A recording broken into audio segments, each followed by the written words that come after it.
So now Himadri speciality chemical limited आप देखिए एक मल्टी बैगर स्टॉक जो मल्टी बैगर रिटर्न आपको दे रहा है। क्या अगला एसआरएफ बन सकता है? इंडस्ट्री लीडर यहां पर बनने के लिए तैयार है और कंपनी की जो फ्यूचरिस्टिक और स्ट्रेटेजिक इन्वेस्टमेंट प्लान्स है वो यहां पर क्या स्टोरी क्रिएट कर रहे हैं एचएससीएल के अंदर कि ये नेक्स्ट एसआरएफ बन सकता है। तो सबसे पहले तो हम एसआरएफ को भी देखेंगे, लेकिन उससे पहले हम ये देखेंगे कि यहां पर कितना रिटर्न बन चुका है एचएससीएल के अंदर अब तक। तो देखिए 6 रुपए पर ये स्टॉक था, 2007 की लिस्टिंग है, ये 6 रुपए का लो है। 6 रुपए का स्टॉक आपको यहां पर देखने को मिल रहा है लमसम 280-288 के आसपास। मोटा मोटा अगर आप देखें तो 5000% का ये रिटर्न जो है वो डिलीवर कर चुका है, यानी कि अपने आप में ये एक लीडर अभी बना हुआ है। एक अच्छा खासा रिटर्न आपको अभी भी डिलीवर कर रहा है। हालांकि वो एक अलग बात है कि एक अंडर परफॉर्मेंस जब होती है तो लोगों को इतना अंदाजा नहीं होता कि किस स्टॉक को होल्ड करें। तो बहुत कम लोग ही इस वक्त होल्ड कर रहे होंगे जो 6 रुपए पर बाई करके रखे होंगे। तो अभी नेक्स्ट एसआरएफ की बात हो रही है। अब एसआरएफ लिमिटेड को समझना होगा कि ये लीडर कैसे बने, तब हमें समझ में आएगा कि हिमाद्री स्पेशलिटी के अंदर क्या चल रहा है और क्या इनकी स्ट्रेटेजिक प्लान्स है, इन्वेस्टमेंट है, जो कि हिमाद्री स्पेशलिटी को भी आप एसआरएफ की तरह बना देंगे। तो अभी यहां पर ये स्टॉक का भाव चल रहा है 2441 रुपए और यहां पर इसका मार्केट वैल्यू है वो 72,000 करोड़ रुपए है। यस, ये इंडस्ट्री लीडर है और इस सेक्टर के अंदर अगर आप देखें तो टॉप लीडर जो है ना वो दो कंपनियां हैं असल में, एसआरएफ ही नहीं, लेकिन आपका आता है टाटा केमिकल और वो एसआरएफ से भी बड़ी कंपनी है। लेकिन एक्चुअल में अगर पूरे सेक्टर में एक अंडर परफॉर्मेंस देखें तो वो पूरा का पूरा टाटा केमिकल के अंदर भरा हुआ है। उसकी जो वैल्यूएशन है वो इंक्रीज ही नहीं हो पा रही है, सो दैट वो यहां पर एक बड़ी प्रॉब्लम है। अदरवाइज टाटा केमिकल यहां पर सबसे बड़ा लीडर है केमिकल सेक्टर के अंदर, लेकिन इस वक्त जो है वो एसआरएफ लिमिटेड बना हुआ है और टाटा केमिकल इससे भी बड़ा एक लीडर बन सकता है, लेकिन यहां पर वो हमें होता हुआ नहीं दिख रहा है। खैर, यहाँ पर एसआरएफ लिमिटेड की जो नेट सेल है वो कितनी है 2023 मार्च के हिसाब से, तो ये कमाते हैं 14,870 करोड़ रुपए और आपका 2023 मार्च के हिसाब से है 4,170 करोड़ रुपए, यानी डिफरेंस बहुत बड़ा है। यानी कि बनने में टाइम लगेगा। सिंपल है, एसआरएफ कोई एक दिन में नहीं बनी, 2003-2002 के आसपास की कंपनी है और लगातार यहाँ पर वर्क कर रही है और देखिए आज कहाँ पर है। सेम टू सेम यहाँ पर एचएससीएल में भी यही होगा। एक दिन की स्टोरी नहीं है, धीरे धीरे ये स्टोरी क्रिएट होगी और फासला बड़ा है, लेकिन इसका मतलब ये नहीं कि कैचअप नहीं कर पाए। एचएससीएल अपनी तरीके से कैचअप करने की कोशिश कर रहा है। अब एसआरएफ फेमस क्यों है? कुछ तो ऐसा होगा कि ये इंडस्ट्री लीडर बन गए, टाटा केमिकल इनसे पीछे है। तो देखिए ये ओनली इंडियन मैन्युफैक्चर है यहाँ पर ओजोन फ्रेंडली रेफ्रिजरेंट के। जी हाँ, जो यहाँ पर गैसेस यूज करी जाती हैं, जो केमिकल यहाँ पर यूज करे जाते हैं वो भैया ओजोन फ्रेंडली हैं, जो कि इनकी टेक्नोलॉजी की बदौलत बनाए गए हैं। इनके पास ही वो टेक्नोलॉजी थी, इन्होंने एक तरीके से इनोवेट किया है। तो यहाँ पर आप ये समझिए that's why SRF is SRF. अब यहाँ पर इनके पास एक ऐसी चीज है जिसकी वजह से ये जाने जाते हैं।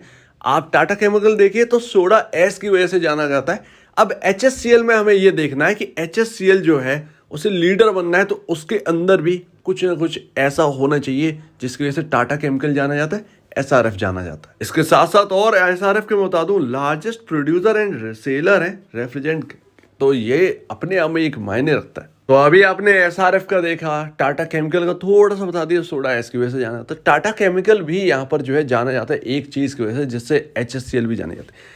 एचएससीएल एक डाइवर्सिफाइड कंपनी है। इसके अंदर अगर आप देखें तो बहुत सारे, इवन आप एसआरएफ देखिए तो एसआरएफ सिर्फ ये नहीं कि रेफ्रिजरेंट यहाँ पर जो है बनाते हो, ऐसा नहीं है। एक टायर के अंदर कॉर्ड का मटेरियल एक यूज होता है, वो भी यहाँ पर डिलीवर करते हैं। तो बहुत सारी चीजें हैं जो कि यहाँ पर जो है एसआरएफ तैयार करके मार्केट में उतारती है, तो उसकी वजह से एसआरएफ है। सेम टू सेम वो भी एक डाइवर्सिफाइड कंपनी है, ये भी एक डाइवर्सिफाइड कंपनी है एचएससीएल, लेकिन ये एक खास चीज में वो बहुत आगे बढ़ रहे हैं, जिसकी वजह से हम इस स्टॉक को जानते हैं ईवी स्टॉक। अब यहां पर देखिए ईवी मटेरियल, यहां पर ईवी के जो बैटरी में जो मटेरियल यूज होगा उसकी वजह से एचएससीएल का नाम है। रियलिटी तो फैक्ट यही है कि हम एचएससीएल को जानते हैं तो ईवी की वजह से जानते हैं, और ईवी की वजह से ही इसकी वैल्यूएशन जो है वो स्काई रॉकेट हुई है। और ये खबर है 30 मई की, एक्चुअल में 31 मई को बिल्कुल कंफर्म हो गया है। 30 मई को एक खबर आती है, 30 मई 2023 को, कि यहाँ पर हिमाद्री स्पेशलिटी जो ग्लोबल स्पेशलिटी केमिकल फर्म है वो यहाँ पर स्ट्रेटेजिक इन्वेस्टमेंट करेगी ऑस्ट्रेलिया की एक कंपनी के अंदर जो कि यहाँ पर बैटरी टेक्नोलॉजी पे वर्क करती है, सिकोना बैटरी टेक्नोलॉजीज ऑस्ट्रेलिया। तो इसके अंदर इन्वेस्टमेंट करने की खबर आती है 30 मई को। 31 मई को पता चलता है कि इनकी इन्वेस्टमेंट हो चुकी है और इन्होंने 12.80% यहाँ पर स्टेक जो है वो बाय कर लिया है सिकोना बैटरी टेक्नोलॉजीज ऑस्ट्रेलिया लिमिटेड के अंदर। ये जो इन्वेस्टमेंट है वो है $10.32 मिलियन ऑस्ट्रेलियन डॉलर। तो अगर आपको सर्च करना है तो थोड़ा सा सर्च कर लीजिएगा इसकी साइट पे जाकर, सिकोना बैटरी टेक्नोलॉजी से। और यहाँ पर आपका एक और न्यूज है PR न्यूज वायर में। तो यहाँ पर सिडनी 14 जून 2023 PR न्यूज वायर, उसमें भी ये आर्टिकल छपा हुआ था और इन्हीं के बारे में काफ़ी कुछ बोला गया है। सो दैट हिमाद्री स्पेशलिटी जो है वो एक सेगमेंट के अंदर बहुत आगे बढ़ना चाह रही है, वो है आपका इलेक्ट्रिक व्हीकल की बैटरीज। तो ये बहुत ही इंपॉर्टेंट है कि यहाँ पर कंपनी स्ट्रेटेजिक इन्वेस्टमेंट कर रही है जगह जगह। अब ऑस्ट्रेलिया में कर दी, तो अगर आज के टाइम में अगर आपको जीतना है या मार्केट शेयर बढ़ाना है, गेन करना है, तो आपको एक्विजिशन तो करते रहना चाहिए। तो वही यहाँ पर HSCL ने स्टार्ट कर दिया है कहीं ना कहीं स्ट्रेटेजिक इन्वेस्टमेंट के जरिए। और यहाँ पर अगर ऐसी तरीके से 2-3 कंपनियों में अगर और इन्वेस्टमेंट करेंगे तो यहाँ पर ग्रोथ जो है ना वो यहाँ पर बढ़ता हुआ दिखेगा। सो सिंपल है यहाँ पर कि इलेक्ट्रिक व्हीकल में हमें आगे बढ़ना है, ये है HSCL का इस वक्त का मोटो। और स्टॉक के अंदर जो रिटर्न्स आपके बन रहे हैं, जो स्काई रॉकेट हो गए प्राइस, वो ऐसे ही यहाँ पर स्काई रॉकेट नहीं हुए। कंपनी का अगर आप देखेंगे तो परफॉर्मेंस बहुत अच्छा है। नेट सेल देखिए आप ईयर ऑन ईयर, आप देखिए 2020 में आपकी नेट सेल थी 1800 करोड़। आप देखिए कहाँ पर 2023 में 4 साल में आप देखिए 4171 करोड़ पर आ चुके। तो ये ग्रोथ डिलीवर कर रहा है। क्वार्टर दर क्वार्टर थोड़ा सा इधर उधर प्रॉब्लम आ सकती है केमिकल सेक्टर के अंदर, कहीं चाइना का फैक्टर आ जाता है या कुछ भी आ सकता है, थोड़ी सी डिमांड, थोड़ी सा कुछ भी यहाँ पर हो सकता है केमिकल सेक्टर के अंदर। तो वो शॉर्ट टर्म के लिए क्वार्टर दर क्वार्टर प्रॉब्लम हो गई। लेकिन आप ईयर ऑन ईयर देखिए कि 4 साल में कहाँ से कहाँ पहुँच गए, ऑलमोस्ट डबल कर दिया है अपने नेट सेल को, अपनी कमाई को। तो ये है कंपनी का परफॉर्मेंस, जो कि यहाँ पर जो है एक आपसे कहती है कि हाँ हम हैं और आप यहाँ पर जो है हमारी परफॉर्मेंस को देखिए। तो यही चीजें हैं जो कि देखी जाती है। अब देखिए सिंपल सी बात है, आप लॉन्ग टर्म स्टोरी को देख रहे हैं, आप देख रहे हैं ईवी के अंदर, आप देख रहे हैं बैटरीज कितना बड़ा मार्केट यूज हो सकता है, ठीक है ना। वो एक दिन की स्टोरी नहीं है, वो 1 साल की स्टोरी नहीं है, वो एक्चुअल में आपका टाइम लगेगा। अभी इंफ्रा तैयार नहीं है इंडिया के अंदर, इस बात को आप समझिए। तो अगले 3 से 4 साल तो लगेंगे, क्योंकि एक काम होने में थोड़ा सा टाइम लगता है, लेकिन वही काम कुछ वक्त में ही करके दिखा देते हैं। तो कंपनी आगे बढ़ रही है इलेक्ट्रिक चार्जिंग फील्ड में, और वो अगर सेटअप हो जाएगा एक बार तो फिर यहाँ पर ईवी दिखाई देगी इंडिया के अंदर, राइट। हाइब्रिड लें या ईवी लें तो सिंपल सी बात है, वो दिखाई देना है।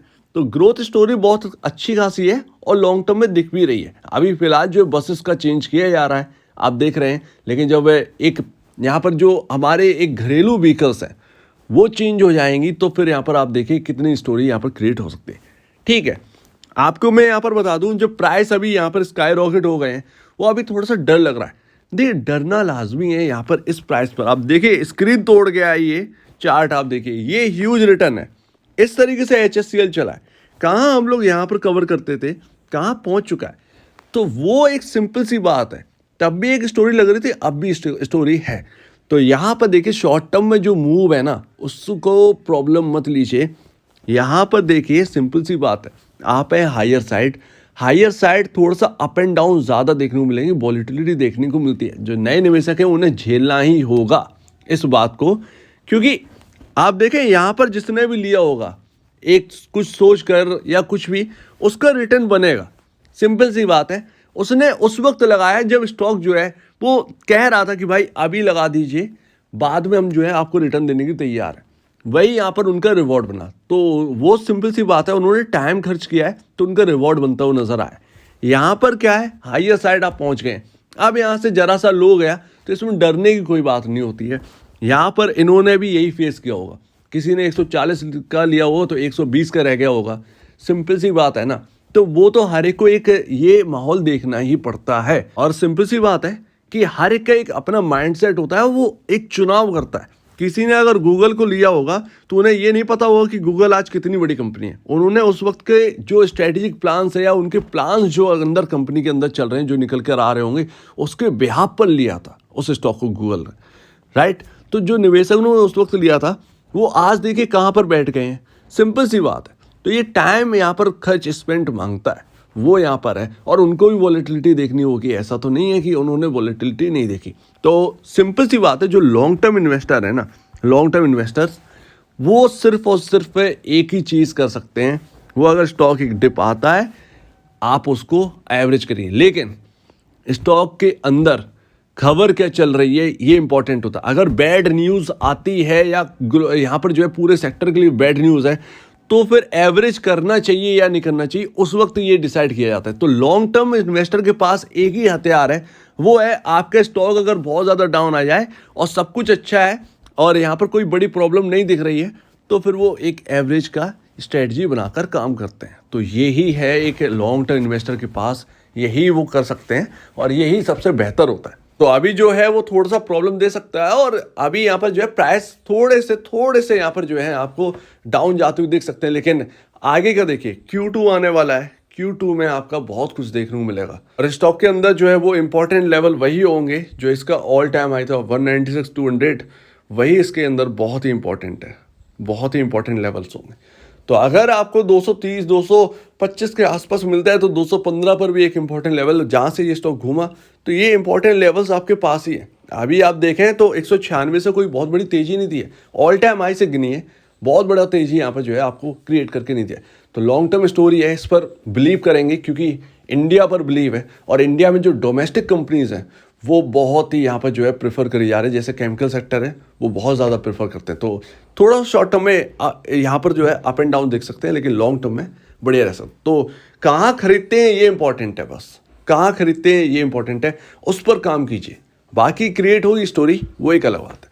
सो उम्मीद है आप इस बात को समझेंगे। आपका क्या कहना है इसके ऊपर कमेंट सेक्शन में कहिए और अब दीजिए मुझे वीडियो देखने के लिए बहुत धन्यवाद दोस्तों।